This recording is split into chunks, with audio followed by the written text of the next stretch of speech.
Jerry Jones brought to you by your North Texas Ford dealers. Ford is the best in Texas. Good morning, Jerry. How are you? Still celebrating? Hey, guys. Well, I'm not still celebrating, but I'm still happy, I'll tell you. That was an exciting win for us. And, boy, I looked out there, and I remember going up to Pittsburgh when we opened up with Deion Sanders making a big interception, and had a lot of memories for me playing the few games that we played up there at Pittsburgh. So it was a big win for us. What were your emotions during the final drive, Jerry? That was a $60 million drive. Dak completely flipped the script. Just honestly, what were the emotions throughout those final few minutes? I don't know about all that for sure, of what all you just said, but I know that I was very disappointed when we took the ball back, handed it to the running back 4 yards back behind the line of scrimmage, and got stopped. We were right up there with a foot to go, and so I wanted to sneak that thing in, Philadelphia style, push the quarterback in, if you will. But other than that, it was great to see Dak have that great play under those kind of circumstances, that kind of pressure, made up for what we some of the things that he was being criticized earlier in the game. Jerry, talk to us about Jalen Tolbert, his development. What else you can share with us about him stepping in, hopefully, to that Brandon Cooks role? Well, he comes from a great football family. His dad is a football coach. It's a matter of confidence for him. He's certainly had the talent from the get-go. I remember when we drafted him, we were excited to have him there. And he's finally been able to have the kind of game or the kind of plays that build confidence. He's got a big future ahead of him. Jerry, why do you think that development has been a little slower for Jalen Tolbert? Is it just a matter of getting reps? I don't know that he's had slow development.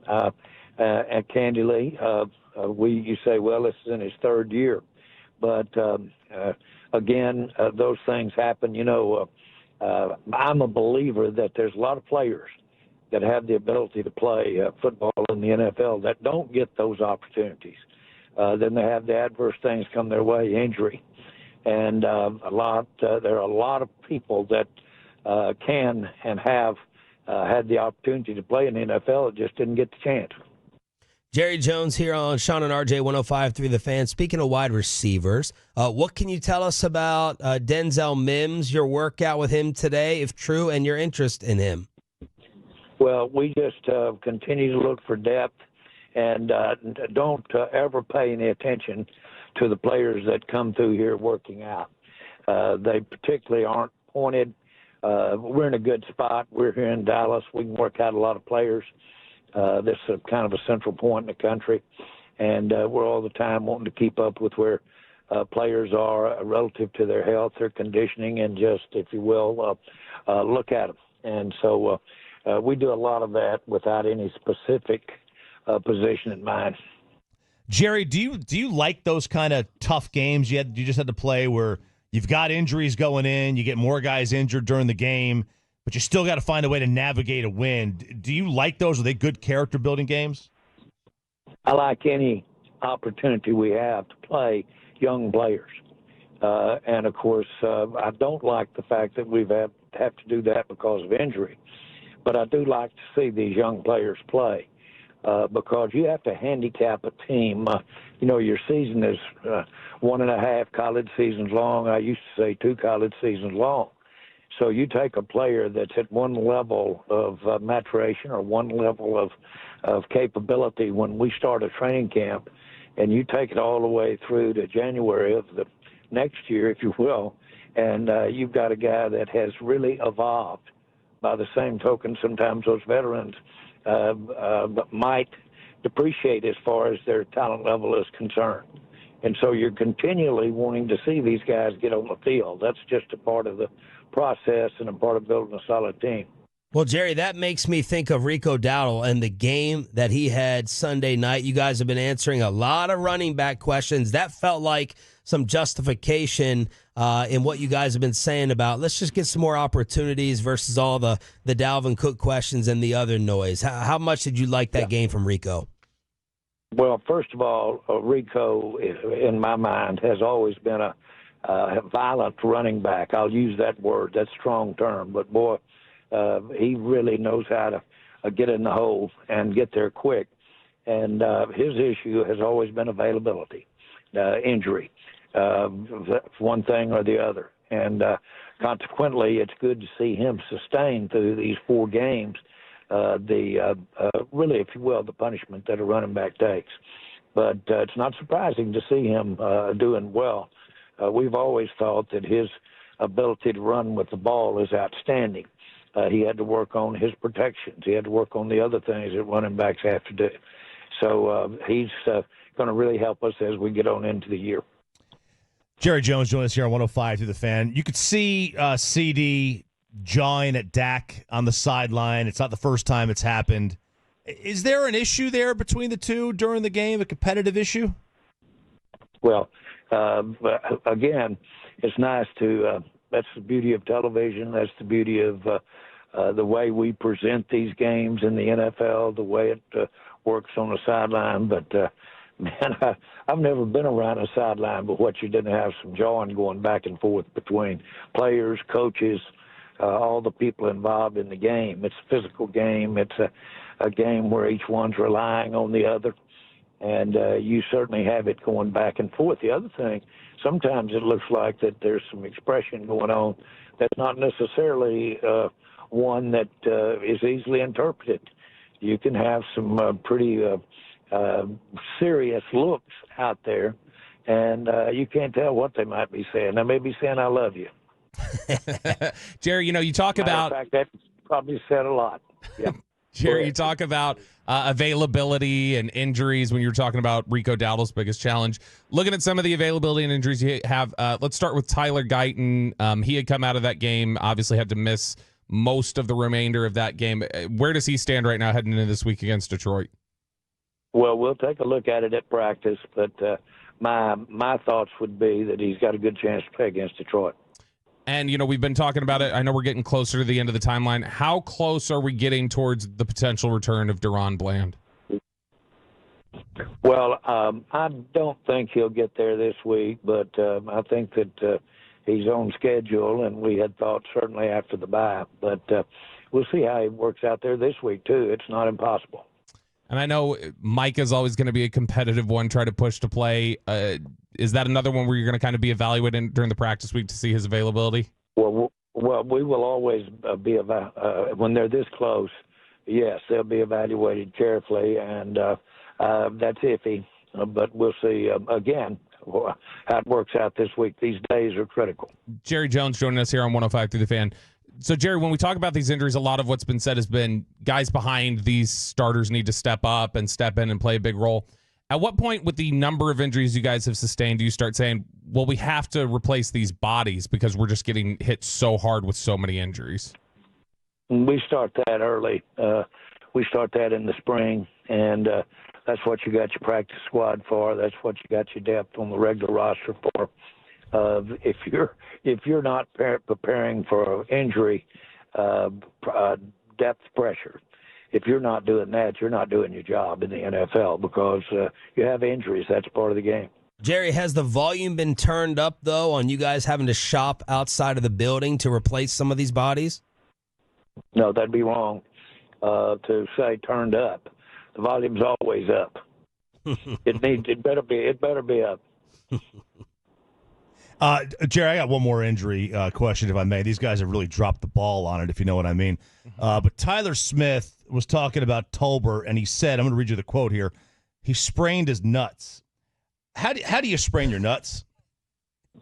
Well, again, I'm not going to really go into all of the ways. We don't have time. I mean, you can do it stepping off a curb. Mm. Yeah. Mm-hmm. Or you can do it at midnight.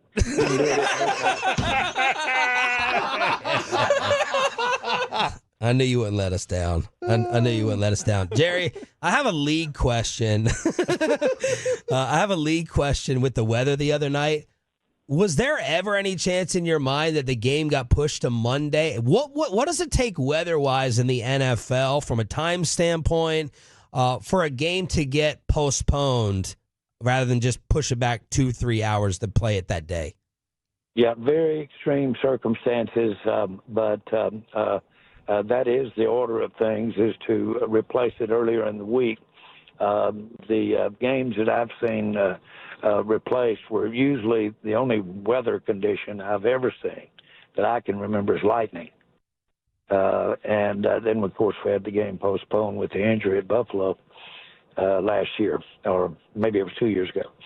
But bottom line, those are rare occurrences. Boy, that's one thing we take a lot of pride in. The game is a game that should be played when the conditions are there and the elements. And so you don't have it much, but I thought that was an extreme situation we had the other night to delay that for national television, to delay that hour and a half. Jerry, how happy were you for Coach McCarthy getting that win back home in front of all the friends and family?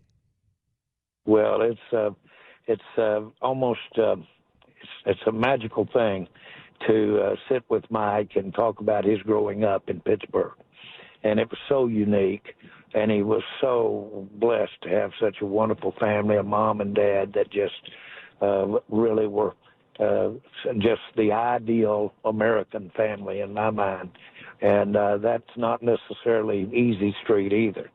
As you know, his dad's a public servant, fireman, but policeman for sure. And then they had that great all-American life of growing up in a bar. And his dad had a bar. And, of course, those are all the stories that you can imagine, all the people stories that are around there. That's where Mike, in my mind, gets all his people skills, is from his experience as a young man, as well as his mother and dad's input. Jerry, I saw a headline where Coach said he thinks the team is starting to find their identity after that Steelers win. 5 games in, what would you say is the identity of the 2024 Cowboys so far? Well, I'd like to think that grit that they showed last night, or Sunday night, and that just refusing to take no for an answer, that's something that we did experience it, and so we can build off of it because it happened to us. It happened for us. And we had parts of that we'd like to take back from execution, from penalties, a lot of good things that would give you promise that if you can correct them, you can be a better team. We have some outstanding players. We've got a chance, in my mind, to evolve and be there ready at the end with the qualifications to get in the playoffs and maybe go further than we've been going. Jerry, CeeDee Lamb was such a big-time player for you guys in the second half of games last year. So far this year, he's just got 4 catches for 25 yards in the second half. Is there something you guys can do to kind of jumpstart his production more in the second half of these games? Well, I like the conversation because this time last year we were talking about getting more production in the first half, get him going early. And so when they're going early and you get them going early, then the conversation naturally is, well, why can't we get him going late? The game, the defenses, how the opponent is approaching it, all of that is impact involved. I haven't had anybody question whether or not we're trying to maximize the use of CeeDee Lamb, and you shouldn't. But this, when to get them going, when to not get them going, get them a catch, get them involved early. I guess I've heard that, again, another one of those that I've heard since I was in junior high. Get them going early. Jerry, it's Detroit week, and y'all played a classic last year at AT&T, and you know a lot of us thought that it was a destiny to meet in the playoffs, but obviously didn't happen. Is this one of those games where you've had circled on the schedule to start the year, kind of like an early season measuring stick? Well, this is just a game against a franchise that are doing an outstanding job up there. He's got one of the favorite coaches of everybody, plus one of ours too, since he's a former player. And but I'm a big fan of the Detroit organization. When I was thinking about being in the NFL, I thought, my goodness, they're the Ford family. Just really one of the iconic stories of what has made America special. it really meant something to me to get involved. We're an actual member of the Ford family. The founder of the assembly line was sitting around the table when we had meetings. So it's a pleasure to just play the organization. I know the Ford family well, and of course, as you well know, I'm endeared to the Ford family of North Texas and Texas in the automobile industry, and sell Fords myself at places in Arkansas and Brazil, really. And so the bottom line is it's got a lot of meaning for me to be playing Detroit. How long did it take you to film all those TV commercials that we're seeing you and the family in?